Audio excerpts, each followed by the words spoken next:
tolong dong, ini tol dari Lampung arah Palembang di KM 3112 bangsai pecah karena banyak lubang dadel. Iya, tadi sepanjang jalan udah ada perbaikan tapi mohon segera diselesain Pak.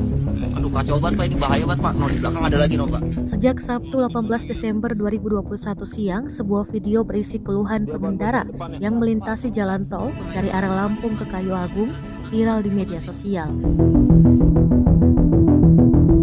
Dalam video yang diunggah akun Instagram @palembangkusut, pengendara pria yang identitasnya belum diketahui itu mengatakan bahwa kendaraannya mengalami ban pecah di ruas jalan tol arah Lampung ke Palembang. Menurut pria itu, ban kendaraannya mengalami pecah ban akibat jalan yang rusak dan berlubang. Tidak hanya kendaraannya, pria itu juga menunjuk kendaraan lain di belakangnya yang mengalami hal serupa.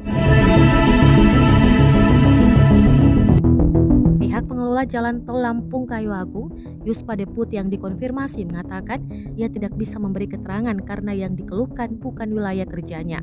Sementara salah seorang pengelola ruas jalan tol Lampung Kayu Agung dari PT Hutama Karya yang dihubungi via pesan WhatsApp juga tidak bersedia memberikan keterangan. Ia hanya menjawab akan disampaikan melalui corporate communication. Dia ban bocor depan ya? Ya Pak, tolong Pak, ini bahaya banget Pak, asli Pak. Mohon segera ditunasin Pak, terima kasih.